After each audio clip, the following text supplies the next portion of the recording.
Check. Good morning, y'all. Good morning. I gotta keep it low because everybody's asleep up there. But what's up, y'all? Happy Sunday, Monday, Funday, Super Bowl Sunday. We're doing it here live in the basement, morning edition, Sunday edition, church edition, whatever you want to call it. How's everybody doing out there?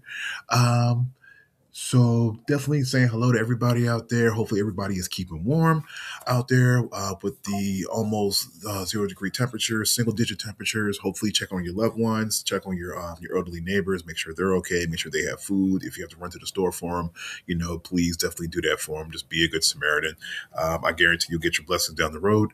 Want to say what's up to everybody. What's up to my guys at the run? I know you guys are getting your run on right now. Shout out to Baby Bro, Black Psychologist Podcast. Shout out to my man Larry. I'm not sure he's up yet. But yeah, just a quick recap of everything what's going on. I definitely want to get down and ask. I was watching some college basketball over the weekend. I just want to know, I've been seeing this lately, the past couple games with Syracuse and whatnot. Shout out to Syracuse. Big fan of Syracuse and the Big East back in the 80s and 90s, especially the mid 90s. That's when the Big East Conference was one of the best conferences in the nation. But yeah, I've been watching lately that and no shade to head coach Adrian Autry. If you don't know who Adrian Autry is, he was also a clutch player for Syracuse in the early 90s, mid 90s with Lawrence Moulton. May he rest in peace. Shout out to Lawrence Moulton out of DC, Maryland, the DC, Maryland, Virginia connection. And yeah, and I've been seeing a lot of with Kyan Anthony. Shout out to Carmelo Anthony of the 7 p.m. in Brooklyn podcast. Yeah, I've been noticing that he's been sitting lately. A lot of DMPs, coaches' decisions, things of that sort. And they've been also losing a lot of games, too. And I also saw some of the games early this week when they lost to, I believe they lost to Virginia, I think. And they lost to Virginia. They were getting blown out, in the second half, but they came back, furious comeback, and he lost by 10, which is, it's kind of like a moral victory and everything. So, but he's not playing.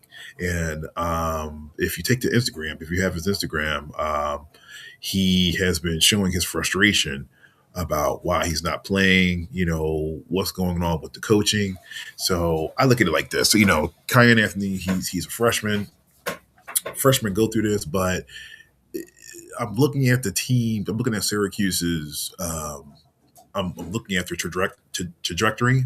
Basically, it's kind of like it's going a little steady, but now starting to take a small decline. If they don't try to fix or try to get Kyan Anthony in, so that way he can make a difference for this team, then I don't think there's going to be any type of tournament implications or tournament destinations for this team. Definitely not NCAA. Definitely not. Maybe it could be maybe CBI at the worst. Worst case scenario, they can sneak into NIT and maybe make it to the second round. If they have home court advantage, but. But yeah, so let me know how you feel about that, in the comments and everything about Kyan Anthony's benching.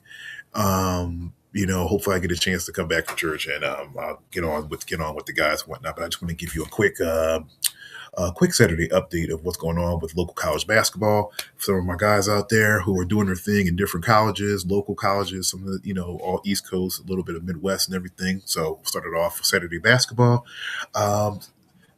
For Saturday, number 1 Arizona again remains undefeated.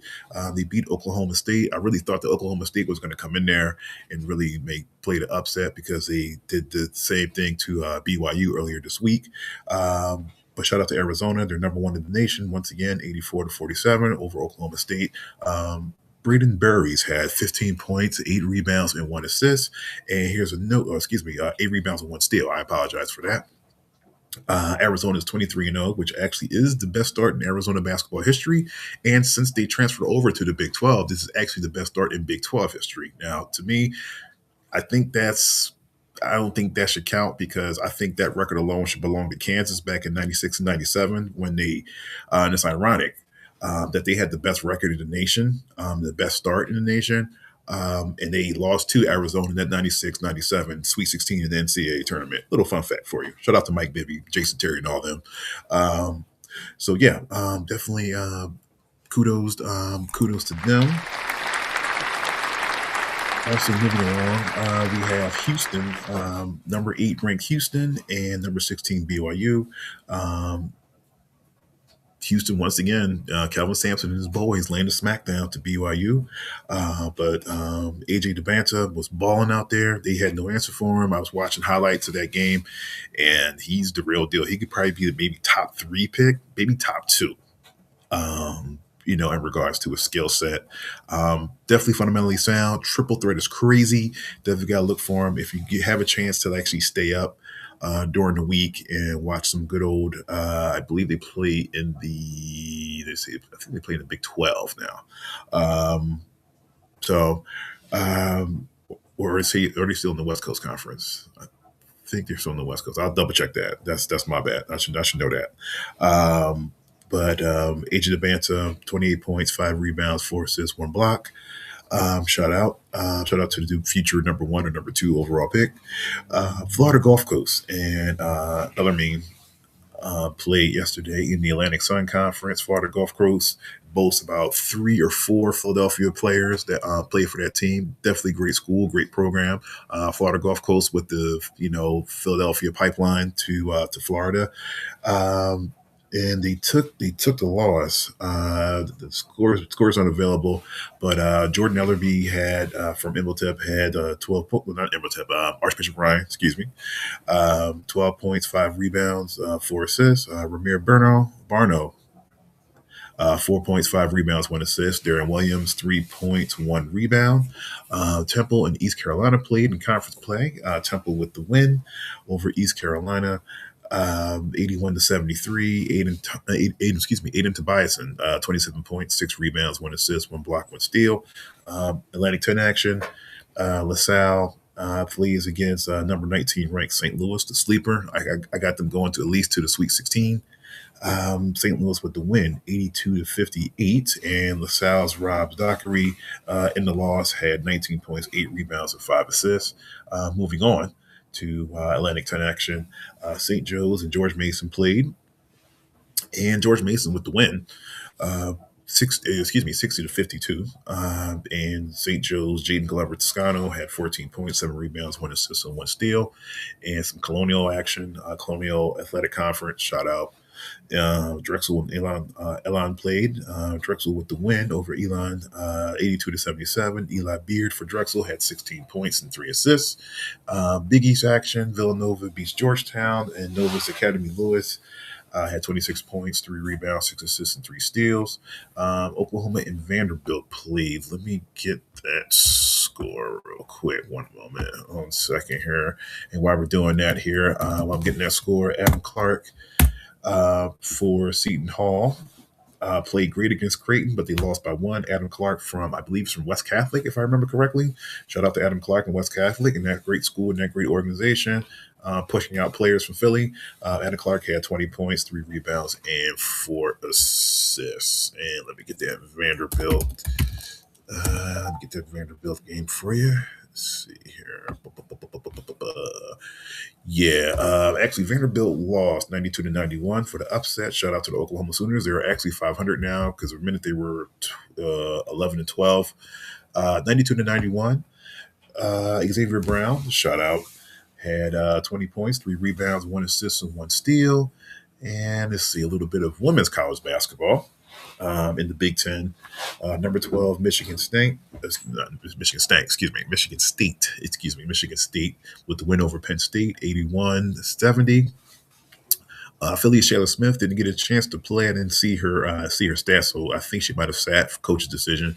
Keomi McMiller, had 37 points, 8 rebounds, 3 assists, and 1 steal. Shout out to B. Moore. Got a chance to actually interview her with Scoopy Radio when she was playing for Rutgers, and then she made the transfer over to Penn State.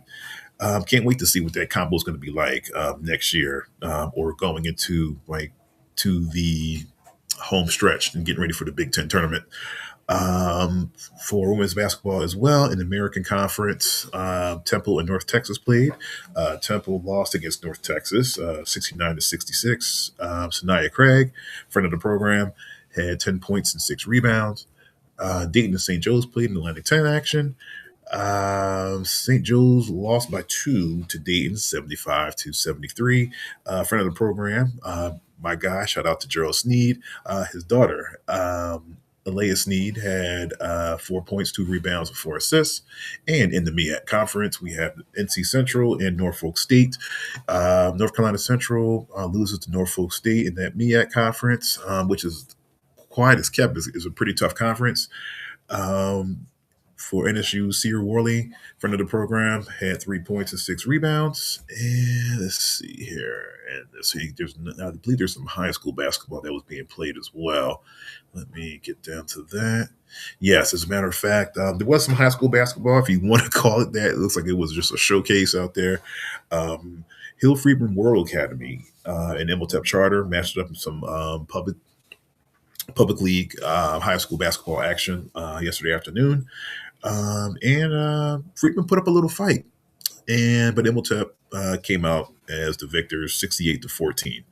Um, and just a shout out to Latif Lorenzo White for becoming the 11th 1,000 point scorer in school history. And they're joining the likes of Will Adams, Amin Tanksley, Curry Wooden, Braden Austin, Fats Russell, David Beatty, Dante Scott, shout out to Maryland, Ramil Barno, Justin Edwards, Ahmad Noel, and now Latif. Congratulations. You are in the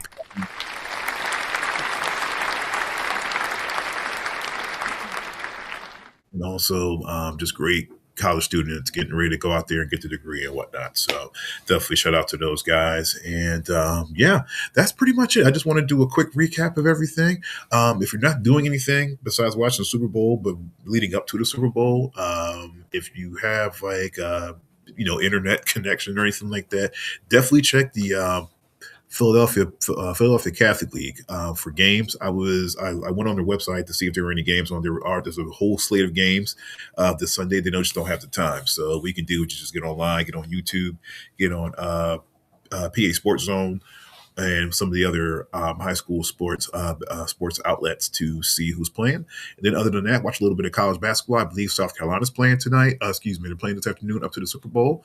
And if not, then watch the Super Bowl. I got the Seahawks winning 24-27. It's going to be a defensive game, and that's pretty much it. So hopefully, if I can get back at church time, I can get on. I can get on the main stage with the guys, and hope to hear from you guys this afternoon with these different predictions.